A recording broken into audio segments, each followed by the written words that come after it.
Hi, I'm Marc Aramini. Welcome to the fifth in our video series discussing Gene Wolfe and literature. Today we're talking about a pretty incendiary topic, so I wanted to preface this with a statement that my only agenda in this particular video series is to promulgate Gene Wolfe's work and his popularity in general. I wanted to address some of the concerns people have going into his literature and hopefully get them to come to an appreciation of his artistry. So there may be one other sub-agenda, but for right now, that's the primary one. So this discussion today is going to deal with one of the most frequent criticisms of Gene Wolfe. All you need to do is do a basic search online. For example, you can go to Twitter, type in Gene Wolfe, and in the last week, you'll probably see the comment somewhere that says, Gene Wolfe is an interesting writer, but he really is kind of a sexist, or he writes female characters terribly. And I feel like this is kind of the go-to discussion of Wolfe lately. There have been several pretty interesting reviews of his work online, especially from first-time readers. For example, I'm going to try and include some of these links at the bottom of the page after I upload this video. But one of them is written by From Couch to Moon, her review of Shadow of the Torturer. And if you actually read this review, you see where she begins to talk about and fixate upon the freeing of Aegea's breasts, right? And how these breasts are always flapping around, how can anything be accomplished? And it's the same with Dorcas and her nudity. So this obsession with breasts seems to be the majority of the comments underneath there. And even when you read something that praises Wolfe in general, like Chris Jerwell's article on Gene Wolfe and appreciation for his career, even he says at the end there, however, Wolfe is very questionable in his use of female characters in the tropes that often depict marginalized or victimized women, or ones who are villainous in kind of their conniving attitude or their promiscuity. So I do feel that this is an oversimplification, because for every Aegea or Jolenta in the text, we have someone like Thecla or Dorcas, who, while they are still sexualized women to some degree, also have qualities that are perhaps even superior to a narrator such as Severian's. And men are also subject to the same kind of undercutting treatment in Gene Wolfe. So let's take a very famous example from one of the stories. In The Nebraskan and the Nereid, for example, in this particular story, Wolfe's folk anthropologist, Sam Cooper, I believe his name is, visits a Greek island, and he gets rather obsessed with the idea of mermaids, right? And he thinks that he's kind of running into evidence of them when he sees this one swimming on the coast. And, you know, it turns out that this mermaid is actually, to some degree, the woman who fixes his bed at the hotel. And when he sees her, he characterizes her as dumpy and uninteresting. But when there's this love scene between them, she's voluptuous and beautiful. And he doesn't even notice that it's the same woman, and he treats her kind of offhandedly. And in this particular story, he comes off, his ignorance actually cost her life. Swimming there to impress him, in his seek for an exotic escape, he only sees what he wants to see instead of the reality there. And he also serves for her as an exotic escape, this foreigner in the town. And there's a real mermaid there, but when he sees her, he just sees her as kind of this frumpy schoolmother type. And then at the end, she finally dives into the sea as the real Nereid, right? So we have this idea that people are incapable of recognizing special things. So this maid that he kind of criticizes the management for not having his bed prepared, well, actually, they were busy making love in this sea cave at the time. So we see this very complex undercutting of his actual ability to observe. He's supposed to be a specialist, and he's so rude, really, to a woman who has set her hopes upon him, that his depiction is also less than flattering when you see the irony that creates it. Another story that really presents women in a positive light, where Wolfe could have easily gone the other way, is a pretty late story in his career called The Magic Animal. In this particular story, he takes Vivian from, King Arthur, the saga of King Arthur, right? The Lady of the Lake. And usually, in most tropes, in most myths, she's kind of the temptress of Merlin, right? She winds up kind of trapping him in the cave there for eternity. But in Wolfe's take right here, it starts off where Vivian is a young modern girl, and she has this empathy for animals, and she disappears into the wood, and then the future version of humanity kind of becomes these something similar to fairies. So their technology creates a field that can be interrupted by iron. So these future remnants of humanity come back and act as the fairies in this story, and they're able to transport her through various times and actually assist Merlin. And during the course of this story, the symbolism of Wolfe really comes to the fore. He has the chance to make her the temptress of the common story, because she gets a choice kind of with three totem animals: the serpent, the coyote, and this raven who's called Nevermore. And she rejects the role of the serpent, she rejects the conniving of the trickster coyote, and she chooses instead that of Nevermore, the raven, from Edgar Allan Poe's mythos, where it's kind of this mourning for lost things. And when she inspires Merlin in this, Merlin comes to symbolically represent the hope of man for a better tomorrow, progress in the future. So Vivian in this is kind of his inspiration rather than his trap. So she's a very positive figure. And Wolfe consciously made that symbolic choice for her rather than choosing the temptress or the conniving role, for someone who is typically in myth presented as a trap rather than a hopeful inspiration.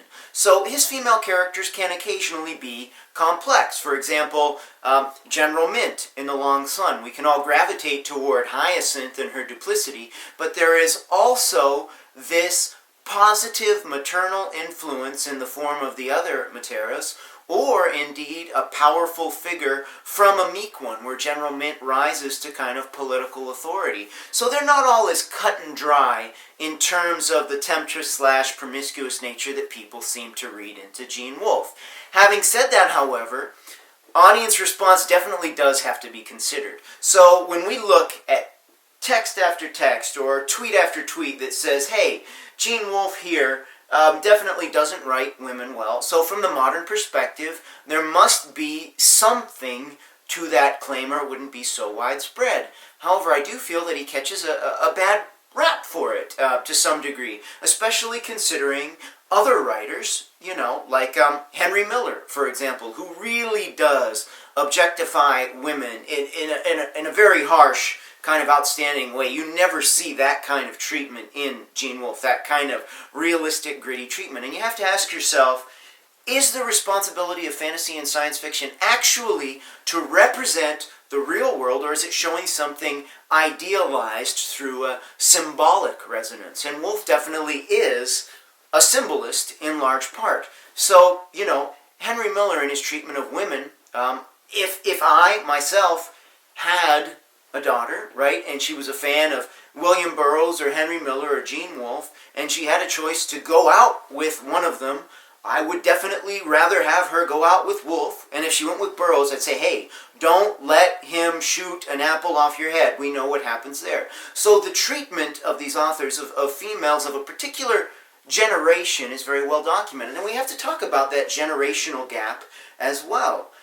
My own grandmother was born in 1924. Wolfe was born in 1931. This is a very different ideation. They have very different ideas about gender roles and responsibilities. So when Wolfe when Wolfe was growing up, you still had the draft for men, right? You could be summoned to active military duty, and women had these expected roles, kind of in response to that freedom of the flapper era right there, because it was leading into the traditional setup of the 1950s when he was an adult, where we have that kind of Leave It to Beaver house environment. So I remember in the mid-90s, when I was almost done with high school, I remember my grandmother looking across the street and seeing these two girls outside playing basketball.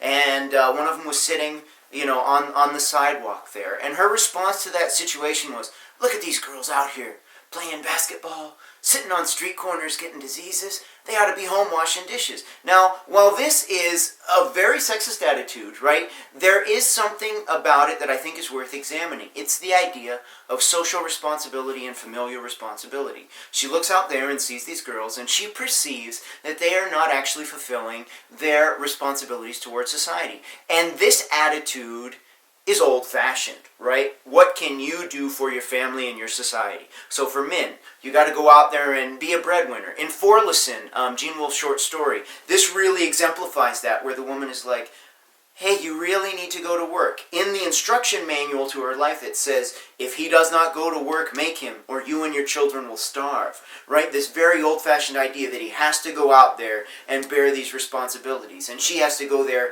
and depend upon him to do that and believe in him. So there is some sympathy even for that dependent position in Gene Wolfe. It's not entirely an unsympathetic depiction.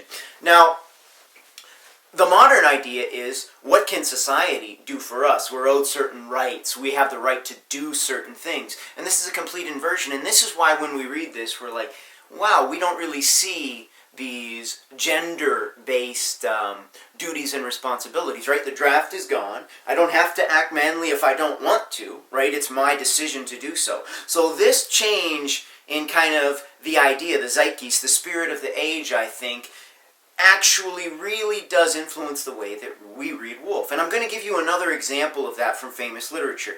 In Moby Dick, right? The opening scenes of Moby Dick, which actually Gene Wolfe riffs on, where Severian is laying with Baldanders in the end, where Ishmael goes to this hotel, and he gets kind of the wedding suite with Queequeg, because there's no place else to stay, and there's the little tomahawk between them. And that night, he has this dream of climbing up this dark chimney, and someone's pulling him out there, and he wakes up, and Queequeg is snuggling with him. Well, in the 19th century, for those who weren't familiar with, sailors and their proclivities out there, then it seems that maybe this isn't really a reading of homosexuality into this. But from the modern reader, we read this and we're like, these two guys are in the wedding bed. He's scared to touch the tomahawk like it's something dangerous. He's dreaming about being up a tight chimney. We see something different than, for example, the Leave It to Beaver scenario if he were to read Moby Dick. Hey, Wally, there's this dream where Ishmael's snuggling up to Queequeg and going up a chimney. What's going on there?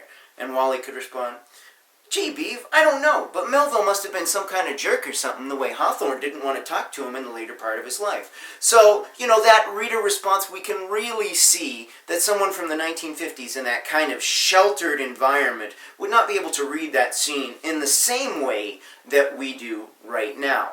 One of the other things I want to talk about in the modern academy, in universities and literature in general, is the difference between the approach that the humanities take and the approach that the sciences take. And much of Gene Wolfe's, I think, attitude actually stems from the universal certainties that we see espoused in science departments, right? They have observable facts that they're able to see, and knowledge is constantly getting more certain. Even if there is things like the Heisenberg uncertainty principle, where you can't know the location and speed of a molecule, you can still use the scientific method to figure out things and be pretty certain. Whereas the humanities got increasingly more nebulous, right? As, 1950s, 60s, 70s progressed, you had this concept that, hey, maybe the canon isn't really universal at all. Why is it filled with all these white male dead authors? What about this repressed story that is going throughout history? What about them? So you had this look suddenly at female writers, besides the canonical ones, like the Brontes, or Jane Austen, where they looked at ones who were kind of neglected. And now, when you look at modern university programs, whole courses are kind of geared towards this, seeking out this representation, perhaps in lieu of teaching the canon in general, right? Even kind of denigrating the whole idea that there is a canon.